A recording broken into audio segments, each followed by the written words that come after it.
하나님의 말씀 우리 한 절 같이 봅시다. 룻기서 1장 우리 16절 한 절 말씀입니다. 우리 다 같이 한 목소리 읽겠습니다. 룻이 이르되 내게 어머니를 떠나며 어머니를 따르지 말고 돌아가라 강권하지 마옵소서. 어머니께서 가시는 곳에 나도 가고 어머니께서 머무시는 곳에서 나도 머물겠나이다. 어머니의 백성이 나의 백성이 되고 어머니의 하나님이 나의 하나님이 되시리니. 아멘. 이 시간에 우리 박성규 목사님 나오실 때 감사합니다. 큰 박수로 우리 목사님 환영합니다. 자, 우리 목사님 나오시겠습니다. 감사합니다. 감사합니다. 귀한 강단에 세워주신 하나님께 영광 올려드립니다. 또한 존경하는 선배님께서 이 귀한 강단에 설 수 있는 기회를 주셔서 감사합니다. 당회와 교회 앞에도 감사드립니다. LA에 있는 이민교회에서 있었던 일입니다. 성경을 아주 사랑하는 젊은 부부가 토요일 아침에 부부싸움을 하게 되었습니다. 부인이 싸우다가 화가 나가지고 2층 안방으로 올라가 버렸습니다. 여러 방법을 동원해도 아내의 화가 풀리지 않고 내려올 생각을 하지 않습니다. 아이들을 올려보내도 내려올 생각을 하지 않습니다.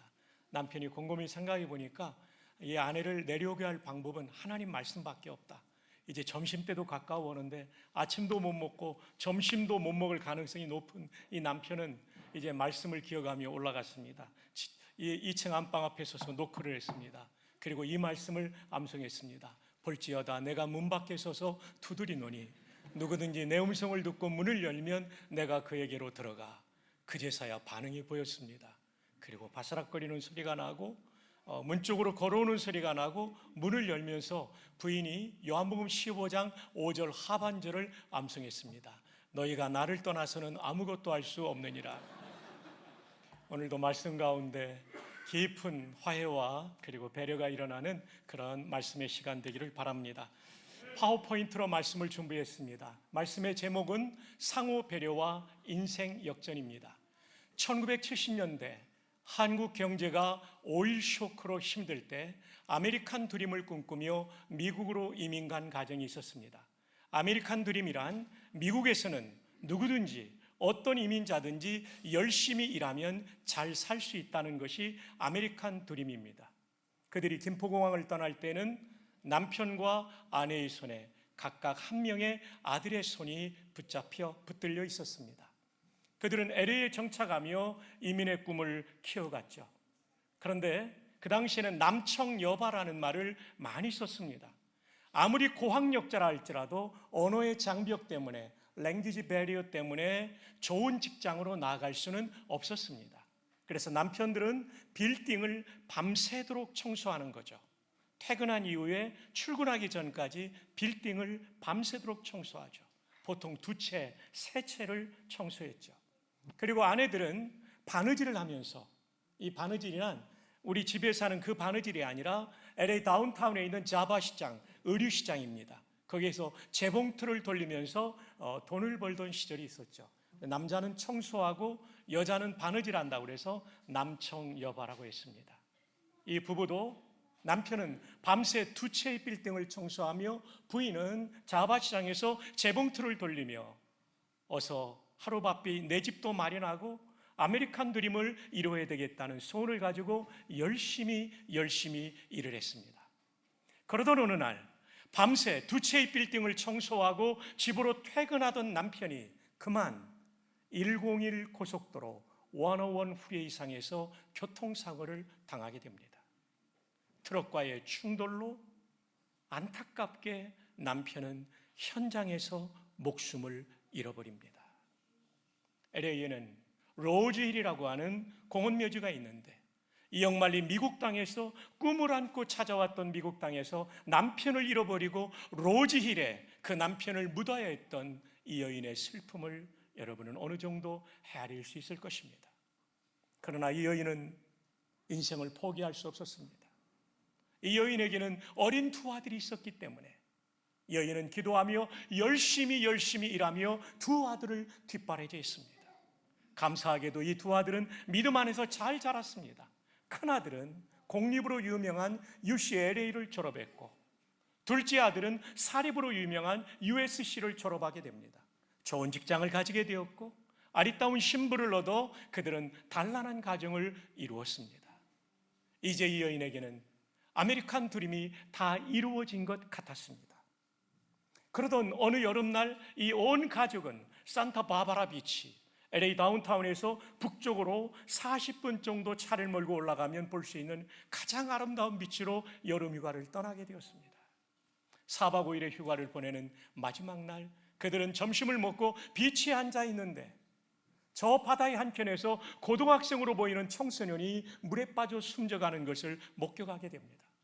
두 아들은 누가 먼저랄 것 없이 바다에 뛰어들었고 이 청소년을 살렸는데 두 아들이 나오려는 순간 갑자기 밀어닥친 이알류에 빨려 들어가 두 아들은 안타깝게 산타바바라 비치에서 목숨을 잃어버리게 됩니다.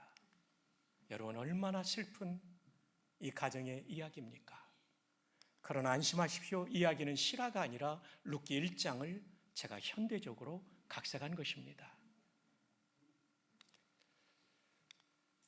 나오미는 이민의 땅 모압에서 사랑하는 남편과 두 아들을 잃어버립니다. 1장 5절에 오면 말론과 기련 두 사람이 다 죽고 두 아들의 이름이죠. 그 여인은 두 아들과 남편의 뒤에 남았더라. 이렇게 룻기는 모든 희망이 사라진 가정에 찾아온 하나님의 은총을 보여줍니다. 룻기는 아주 중요한 성경이죠. 종교역자 존 칼빈은 이 역사는 하나님의 무대요, 하나님은 감독이시며 우리는 배우라고 했습니다. 그러면 하나님께서는 어떤 사람을 인생 드라마의 주역으로 캐스팅하실까요? 사실 성경은 인생 역전 드라마로 가득 차 있습니다. 형들에게 미움을 받고 팔려간 이집트 땅에서 그는 열심히 일한 결과 총무가 되었지만 그 이상한 아줌마 때문에 감옥에 들어가게 되죠. 그리고 거기서 만난 비서관들을 통해 빨리 석방될 수 있었지만 잊혀진 2년의 시간들. 그러나 그가 총리가 될 수 있도록 하나님께서 만드신 놀라운 역사들. 인생 역전 드라마죠. 다니엘, 정적들의 모함 속에 그는 사자굴에 던져져 죽을 수밖에 없었지만 사자들의 입을 막으시고 살리시고 그를 다시 복권시키시는 하나님의 인생 역전 드라마. 온 민족이 하만의 괴계로 몰살당할 수밖에 없었지만 죽으면 죽으리이다 기도하는 가운데 하나님께서 베풀어 주신 민족이 살아나는 에스더의 인생 역전 드라마. 그러나 역사상 가장 강력한 역전 드라마는 무엇일까요? 바로 예수 그리스도의 부활입니다. 죽어 완전히 소망이 없는 예수 그리스도를 다시 살리시고 그분이 하나님의 아들 되시며 우리의 메시아 되심을 증명했던 부활의 놀라운 인생 역전 드라마. 그렇다면 하나님께서는 왜 나오미와 룻에게 인생 역전 드라마를 허락하셨을까요? 그것은 하나님 마음에 쏙 들었기 때문입니다. 그것이 무엇일까요? 이제부터 추적해 봅시다. 룻기 1장 6절 함께 읽어요. 시작. 그 여인이 모압 지방에서 여호와께서 자기 백성을 돌보시사 이에 두 며느리와 함께 일어나 모압 지방에서 돌아오려 하여 이민 갔던 모압 지방에서 남편이 죽고 두 아들이 죽었습니다. 그런데 고국에 다시 풍년이 돌아왔다는 소식을 듣고 나오미는 두 며느리와 함께 모압 지방에서 돌아오는 역이민길에 오르게 됩니다. 있던 곳에서 나오고 두 며느리도 그와 함께하여 유다 땅으로 돌아오려고 길을 가다가 이때 나오미가 생각합니다. 두 며느리에게 이르되 너희는 각기 너희 어머니의 집으로 돌아가라. 친정집으로 돌아가라. 돌아가서 재혼하라는 말씀이 조금 있다 나옵니다. 너희가 죽은 자들과 너희 남편들과 나 시어머니를 선대한 것 같이 여호와께서 너희를 선대하시기를 원하며 두 며느리가 너무나 귀한 겁니다. 죽은 남편과 그리고 홀로 된 시어머니, 아무런 희망이 없는 시어머니에게도 박대하지 않고 선대한 것을 너무나 고마워하며 여호와께서 너희들의 인생도 이렇게 선대하시기를 원하며 이 선대라는 히브리어가 헤세드라는 단어입니다. 언약적 사랑, 선함, 친절, 헌신. 맞습니다. 결혼은 남편과 아내의 언약적 결합이지만 이것은 사실은 두 가문의 언약적 결합이기도 하죠. 그래서 시어머니에게도 이 언약적 사랑을 표현했던 것이죠. 그리고 선하게 대하고 친절하게 대하고 헌신했던 것을 기억하면서 여호와께서 너희 며느리들에게도 이런 헤세드를 베풀기를 원한다라고 축복하고 있습니다. 여호와께서 너희에게 허락하사, 아까 말씀드린 대로 각기 남편의 집에서 친정으로 돌아가 재혼한 그 남편의 집에서 위로를 받게 하시기를 원하노라 하고, 그들에게 입맞춤에 그들이 소리를 높여 울며 그들이 소리를 높여 다시 울더니 오르바라고 하는 며느리는 그의 시어머니에게 입맞추되 굿바이 키스를 하는 거죠. 오르바라는 며느리는 친정으로 가는 겁니다. 근데 루시라고 하는 며느리는 그를, 시어머니 나오미를 붙쫓았더라. 이 번역이 참 기가 막힌 번역입니다. 히브리 말로 다바크인데 이 단어의 뜻은 밀착하여 따라가다.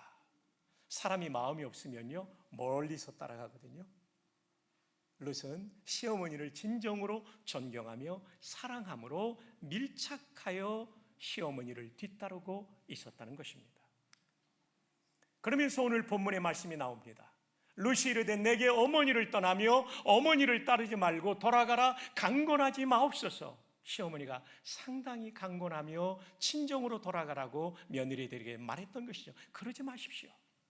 어머니께서 가시는 곳에 나도 가고 어머니께서 머무시는 곳에 나도 머물겠나이다.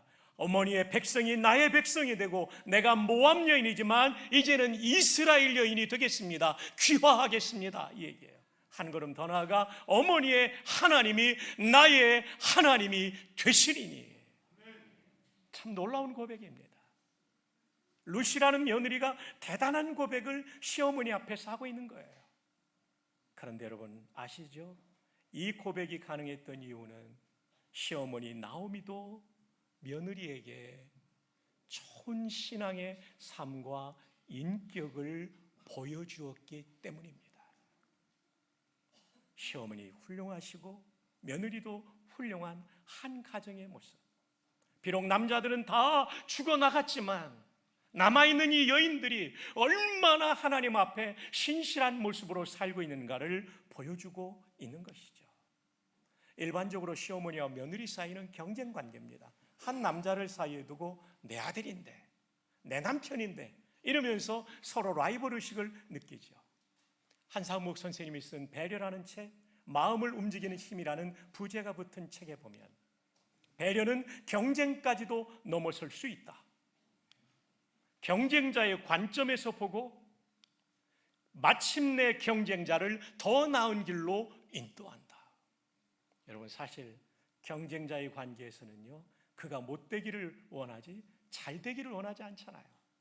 그러나 진정한 배려의 마음에서 경쟁자를 바라볼 때는 경쟁자는 왜 저런 생각을 할까? 어떻게 하면 경쟁자가 도움이 될 수 있을까?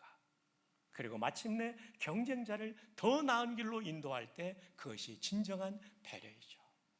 저는 이 글을 읽으면서 성경 속에 나오미와 룻이 떠올랐습니다.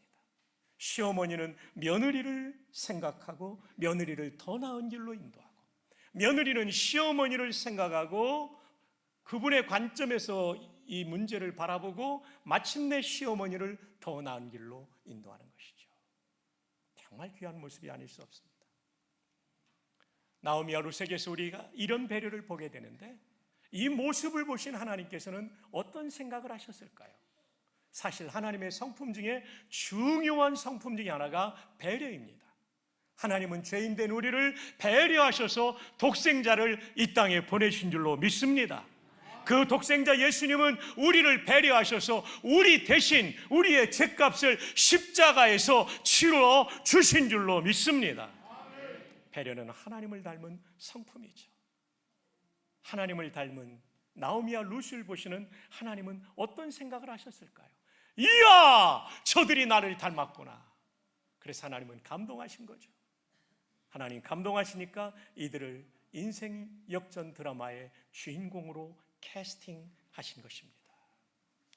일반적으로 가정에서 어려운 상황을 만나면 서로 탓하기가 쉽습니다. 남편 때문에, 아내 때문에 이런 일이 생겼어. 시어머니 때문에, 며느리 때문에 이런 일이 생겼어. 근데 이것은 대단히 잘못된 것입니다. 나오미와 룻은 어떻게 했습니까? 그 순간에도 배려해요.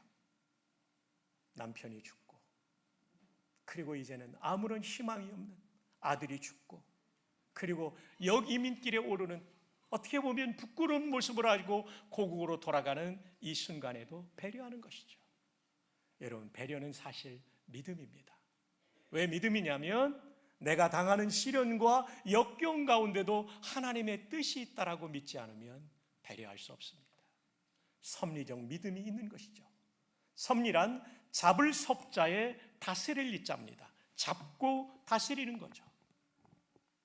내 인생이 지금 시련의 골짜기를 지나고 있다 할지라도 하나님께서 이 순간도 내 인생과 우리 가정을 붙잡고 인도하신다는 믿음이 섭리적 신앙이죠.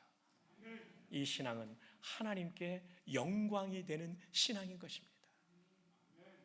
나오미와 룻의 이 배려는 우리가 비록 지금은 힘들고 어려울지라도 이것조차도 하나님의 섭리 가운데 있다는 믿음 때문에 배려할 수 있었고, 이 배려는 믿음이었기 때문에 하나님께 영광이 되고 하나님께서 영광을 받으시고 이들의 인생에 이런 놀라운 인생 역전 드라마를 허락하신 것입니다. 여러분, 우리 김효셉 목사님은 저랑 동갑인 1961년생입니다.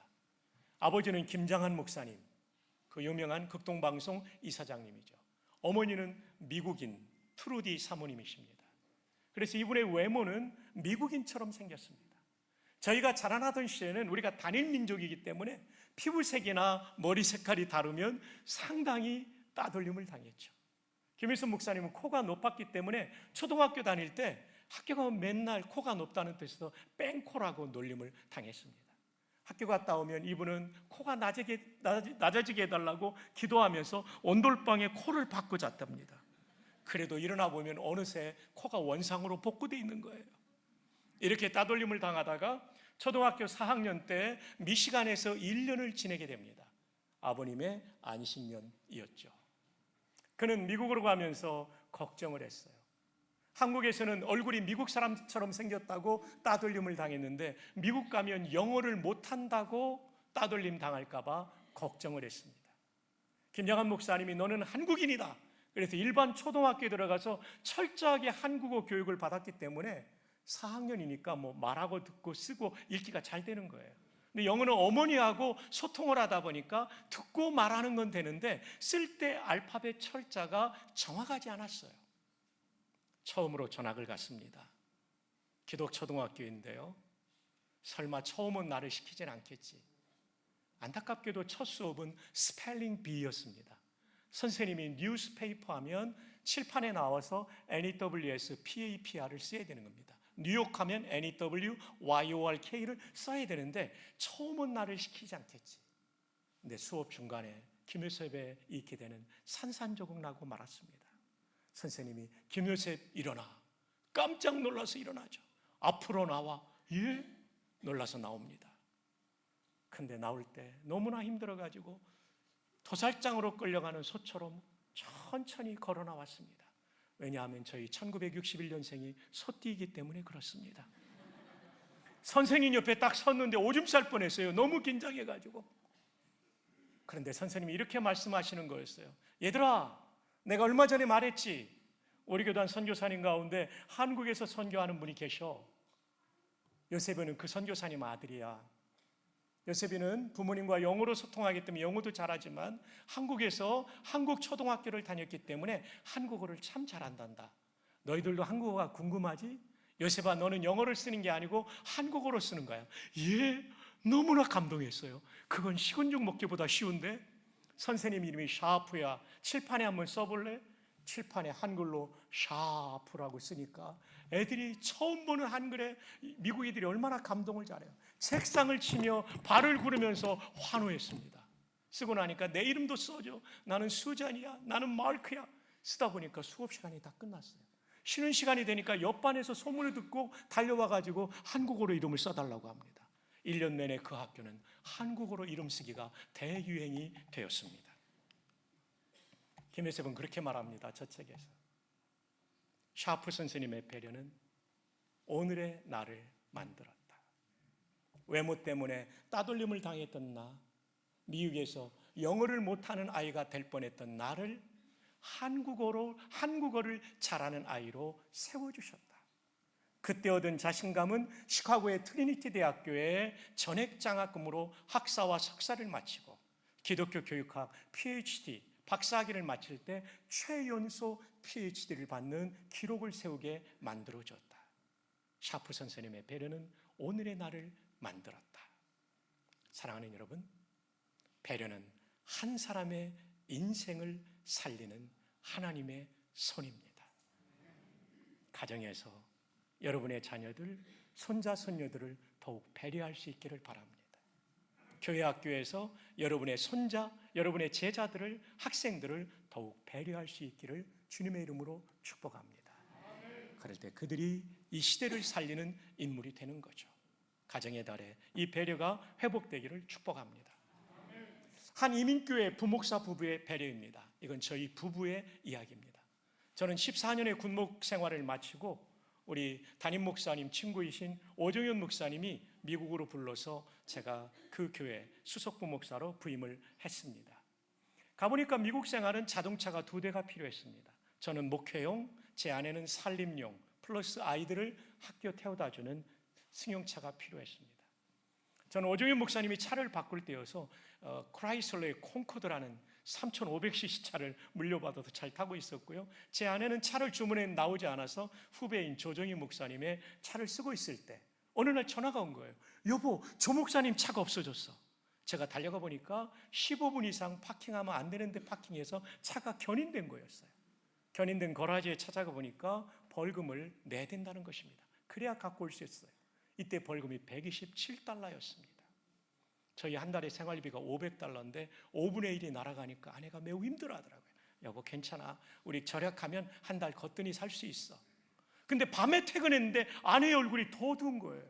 무슨 일이냐니까 드디어 새 차가 나왔는데 허리 치료 받으라고 집사님 병원에 가다 보니까 너무 잘 달려서 이번에는 과속으로 걸렸다는 것이었습니다. 과속 벌금이 97달러. 하루에 224달러를 내게 되니까 아내가 주부로서 너무나 충격을 받은 거였어요. 이 순간 제 마음속에 아내가 치근한 마음이 들었어요. 저 따라 태평양을 건너온 게 너무 치근하고, 그 순간 하나님 그런 마음을 주셨어요. 그래서 이렇게 말했죠. 여보, 우리가 뭐든지 배우려면 수업료 내야 되는데 우리 지금 미국 생활 배우는 수업료 낸 셈 칩시다. 제가 어떻게 이렇게 멋있는 말을 했는지 모르겠습니다. 진짜 주의 은혜였습니다. 아내의 마음이 싹 풀렸습니다. 2주 후에는 제가 걸렸습니다. 저를 불러주신 담임 목사님 앞에 너무 고마워서 하나님 앞에서도 충성하지만 또 담임 목사님도 고맙더라고요. 그래서 새벽에 4시 45분에는 본당에 꼭 앉아 있고요. 11시에 퇴근할 때였습니다. 가끔 동료 부목사님 후배들 새벽에 못 나오면 제가 대타를 매번 쳤습니다. 몇 달을 지속하다 보니까 눈에 모래가 들어간 것처럼 눈이 아팠습니다. 11시가 넘어서 5번 고속도로 북쪽으로 가다가 90 도로 번호를 잊어버렸는데요. 그 90 몇 번 도로에 서쪽으로 가다가 좀 가면 저희가 살고 있는 밸류뷰라는 스트릿이 나오는데 거기로 빠져나오는데 그 엑시스로 나와야 저희 집을 가는데 신호등이 노란불로 바뀌어 있는 거예요. 좀 있으면 빨간불 되는 거죠. 원래는 노란불 앞에서 무조건 서야 되는데 설마 이 시간에 누가 있을까? 피곤하다, 빨리 가서 찾아. 샥 지나가는데 갑자기 서치라이트가 쫙 비치는 겁니다. 저는 경찰의 서치라이트가 그렇게 밝은 줄 몰랐습니다. 대시보드에 개미가 있어도 보일 정도로 밝았습니다.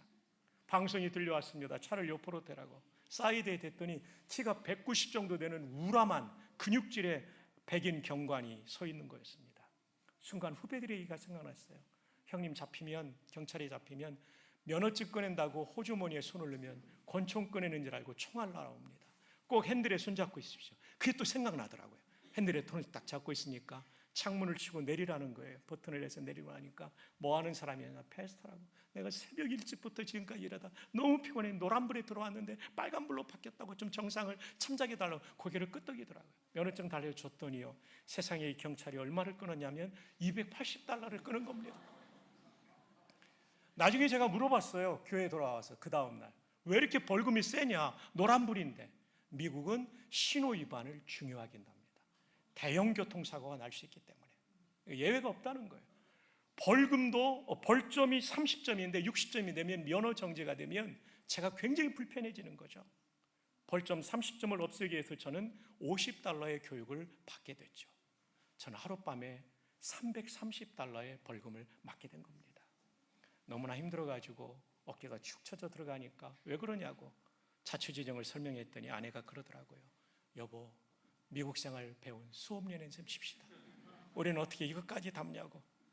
그달 저희의 총 벌금은 $554. 생활비를 초과했지만 그러나 행복했던 이유는 배려했기 때문입니다. 사랑하는 부부 여러분, 최근에 부부싸움하고 화해하지 못한 여러분, 배려할 수 있기를 축복합니다. 꼭 아멘 해야 되는 사람들은 안 하고 아멘 안 해도 되는 사람은 하고 있습니다. 모두 아멘. 예, 이 배려가 하나님 닮은 성품이고 그럴 때 하나님이 주신 은혜가 부부에게 그리고 부모님과 자녀들에게 임하는 것이죠. 나오미와 룻의 인생 역전, 그것은 하나님을 닮은 배려에 대한 은총이었습니다. 자, 함께 룻기 4장 13절에 있습니다. 시작. 이에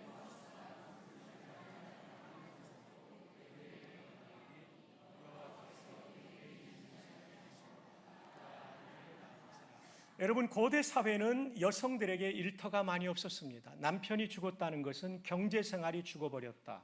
사회보장제도가 없을 때 하나님께서 만들어주신 제도는 계대 결혼입니다. 내 남편이 죽으면 시동생과 함께 결혼하여 대를 잇고 생활을 보장받았죠. 시동생도 없으면 가까운 친척. 보아스가 룻의 가까운 친척도 아니고 먼 친척이죠. 시댁의 먼 친척. 그분과 함께 결혼하여 가정을 이루게 되죠. 자, 룻기 4장 14절 다 함께 읽어요. 시작. 여인들이 나오미에게 이르되 찬송할지로다. 여호와께서 오늘 내게 기업 물을 자가 없게 하지 아니하셨도다. 이 아이의 이름이 이스라엘 중에 유명하게 되기를 원하노라. 예, 기업 물을 자가 바로 아까 말씀드린 계대 결혼. 히브리 말로는 고엘. 그 뜻은 구원자. 그 가문을 구원하며 남편을 잃은 여인들의 생애를 구원해 주는 것이죠. 그러나 진정한 우리의 고엘은 예수 그리스도이신 줄로 믿습니다. 우리에게 구원뿐 아니라 인생 전반을 살게 해주시는 분이시죠. 자, 4장 15절. 이는 내 생명의 회복자이며 내 노년의 봉양자라. 곧 너를 사랑하며 7 아들보다 귀한 내 며느리가 낳은 자로다. 여러분, 배려하게 될 때 이런 역사가 일어납니다. 7 아들보다 귀한 며느리가 되는 거죠. 배려할 때 베풀어 주시는 놀라운 은혜죠. 우리가 믿는 하나님 여호와는 서로 배려하는 사람들을 기뻐하십니다. 그 하나님 여호와의 모든 능력을 동원하여 그들에게 인생 역전을 주십니다. 그렇다면 여호와 하나님은 어떤 분이실까요? 이 여호와라는 하나님의 이름에 대하여 제가 우리 목사님들이 보시는 히브리어 영어 원어 사전에서 찾아보았습니다. 여호와라는 이름을 우리가 많이 듣지만 이 뜻을 알고 이렇게 이 말씀을 읽는 경우는 흔치 않은 것 같아요. 여러분, 이건 중요하니까 여러분이 학생이라면 기말고사에 낼 법한 문제입니다. 그래서 여러분 이거 다 설명하고 나면 여러분이 스마트폰으로 찍어두시면 성경을 읽을 때 여러분의 믿음을 새롭게 할 것입니다. 첫 번째, 여호와라는 하나님의 이름의 뜻은 이스라엘 하나님의 고유한 이름입니다. 우리가 하나님이라고 하는 단어는 히브리어로 엘로힘, 원어가 좀 깨져 있는데요, 엘로힘이라고 하는데 이게 하나님으로 번역됐어요. 이 엘로힘은 우리가 믿는 하나님도 가리키지만 이방 신할 때 그 신도 가리키고 천사를 가리킬 때도 씁니다. 그러나 여호와는 우리가 믿는 하나님께만 쓰는 고유한 이름입니다. 두 번째로는 생명을 주시는 분, 창조자. 여러분, 그분은 생명을 주시는 분입니다.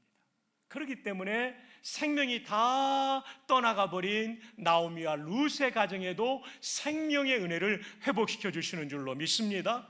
여러분의 가정에 희망이 없다 할지라도 희망의 생명을 불어넣어 주실 줄로 믿습니다. 세 번째 길은 절대적이고 변함이 없으신 분. 우리는 다 상대적이죠. 약자 앞에서는 강하지만 강자 앞에서는 약자입니다. 해결할 수 있는 문제도 있지만 해결하지 못하는 문제도 있죠. 그러나 우리 하나님은 누구 앞에도 약자가 아니고 해결하지 못할 문제가 없는 절대적이신 분, The Absolute One이 되시는 줄로 믿습니다. 네 번째로는 자기 모순과 변함이 없이 영원히 사시는 분입니다. 우리는 영원하지 않습니다. 우리는 앞서거니 뒤서거니 이 예배당을 떠나 천국으로 이민 가는 날이 있습니다. 제가 만으로 9살, 우리 나이 10살 때 아버님이 돌아가셨습니다. 6남매를 키우신 젊은 과부였던 어머님은 그때부터 새벽 기도를 시작하셨습니다. 새벽 기도를 다녀오시면 6남매 머리에 안수기도를 하는데 1번 타자가 외아들인 저였습니다. 날씨가 포근할 땐 괜찮은데 추운 겨울날 걸어갔다 오셔서 안수기도 하면 정신이 번쩍 났던 순간이 있습니다. 그런데 여러분, 이 기도가 10년이 지나고 20년이 지나고 별로 효력이 없는 것 같았는데 30년이 지나면서 제 생애 속에 놀라운 하나님의 복이 임하더라고요. 저희 어머님이 3년 전에 돌아가셨는데 제가 2년 전에 총장 선거에 당선이 됐습니다. 마지막 당선된 그 밤 호텔에서 어머니 생각이 나더라고요.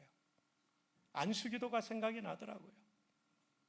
어머니는 천국으로 가셨지만 어머니의 기도를 들으신 여호와 하나님은 어머님께서 천국 가신 이후에 별세하신 이후에도 응답하고 계시는구나. 법이로우신 성도 여러분, 여러분이 일산 신성교회에서 눈물 뿌려 기도하신 그 내용은 여러분이 천국 간 다음에도 여러분의 자녀손들의 생애 속에 그대로 응답될 줄 믿습니다. 다섯 번째, 자존자. 우리 모두는 의존자입니다. 하나님의 도움 받지 않으면 살 수 없고 옆에 사람 도움 받지 않으면 살 수 없는 의존자이지만 그분은 홀로 존재하시는 창조주이시죠. 번제상 이름을 부여할 수 없습니다. 너무나 크기 때문에 불가이하십니다. 다 이해할 사람 아무도 없죠. 그 광대하신 하나님을, 그분은 여호와이십니다. 이 여호와 하나님의 이름은 너무나 중요하기 때문에 한 번 더 강조하지만 기말고사에 꼭 나옵니다. 그래서 여러분 기억하시도록 스마트폰으로 찍어두시고요. 제가 여호와 하면 2번 읽어주시고 여호와 하면 3번 읽어주시고 마지막으로 여호와 하면 하이라이트 된 이 4번 마지막으로 읽어주시면 좋겠습니다. 준비됐나요? 예. 아주 젊은 분들은 네네 선생님으로 답하고 연세가 좀 있으신 분은 준비됐어요로 답합니다. 예. 자, 들어갑니다. 여호와! 여호와! 여호와! 할렐루야. 이 여호와의 이름의 뜻을 꼭 기억하십시오. 굉장히 중요한 히브리어 사전인데요. 저 사전이 우리에게 설명하고 있어요. 이 여호와 하나님이시기 때문에 룻의 가정처럼 나오미의 가정처럼 몰락한 가정도 하나님은 얼마든지 살리실 수 있음을 믿으시기를 주님의 이름으로 축복합니다. 신학을 할 때 제일 부러운 분이 장로님 아들 신학생들, 더 부러운 분이 목사님 아들 신학생들. 목사님 아들은 우리는 성골이라고 불렀고 장로님 아들은 진골이라고 불렀고 저처럼 아버님 돌아가신 분은 해골이라고 불렀습니다. 네, 해골처럼 소망이 없어도 여호와 하나님 은혜 주시면 얼마든지 쓰임 받습니다. 목사님 아드님들도 귀하게 쓰시고 장로님 아들님들도 귀하게 쓰시고 해골 같은 저도 쓰시더라고요. 그분은 여호와이십니다. 그는 여호와 창조의 하나님. 네, 그는 여호와 생명의 하나님이시죠. 나오미와 룻의 인생 역전. 룻, 하나님의 성품을 담아 배려하는 며느리가 될 때, 또 시어머니도 그렇게 하셨죠. 룻에게서 오벳이 태어나고 오벳에게서 이새가 태어나고 이새에게서 누가 태어나죠? 다윗 왕이 태어납니다. 다윗 왕조의 조상이 됩니다. 이방 여인 모압이. 그리고 다윗으로부터 1000년 후에 누가 태어나십니까? 예수 그리스도, 메시아의 조상이 되는 이렇게 영광스러운 직분을 맡겨주신 거죠. 인생 역전이란 우리 집안이 잘 먹고 잘 살게 됐다, 여기서 끝나면 안 되는 거죠. 하나님의 구원 역사의 한 부분을 감당하는 것이 가장 큰 인생 역전 아니겠습니까? 상호 배려할 때 하나님을 닮은 우리에게 그저 이 땅에서 잘 되는 그 정도가 아니라 하나님의 나라를 위하여 한 부분을 감당하는 은총을 주실 줄로 믿습니다. 아시는 대로 이 말씀들이 근거이죠. 결론입니다. 상호 배려와 인생 역전, 모든 희망이 사라진 가정에 찾아온 인생 역전은 탓하지 않고 배려할 때 주어진 것입니다. 그러면 하나님의 뜻이 이루어져요. 탓하면 뜻이 이루어지지 않아요.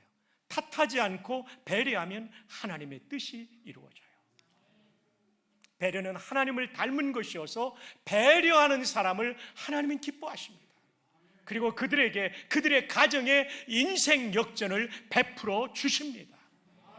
가정의 달에, 이 뜻깊은 어버이 주일에 우리가 이 배려를 회복하기를 축복합니다.